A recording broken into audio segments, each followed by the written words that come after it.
తెలుగు మిత్రులారా, మోదీ తాతగారు మాటలు మీరు విన్నారు కదా. చంద్రబాబు గారు, బ్రదర్ పవన్ కళ్యాణ్, ఇది మనమే చేయాలి, మీరే చెయ్యాలి. అధికారంలో వచ్చినంత వరకు ఏమన్నారు?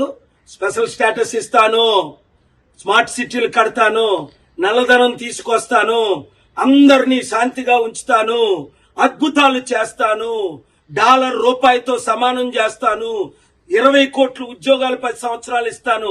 ఆ మాటలన్నీ మర్చిపోయి 2014లో వచ్చినప్పుడు మనకి మట్టి దీపము, ఇప్పుడు వచ్చినప్పుడు పవన్ కళ్యాణ్కి ఆ విక్కీ టాబ్లెట్. అప్పులు మనం చేసి మన రాజధాని కట్టుకోవాలట.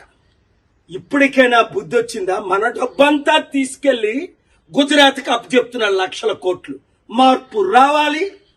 మాకు మోదీ వద్దు, మోదీ తొత్తులు వద్దు అన్నవారందరూ క్లిక్ చేయండి, వీడియో ఫార్వర్డ్ చేయండి, మార్పు తీసుకురండి.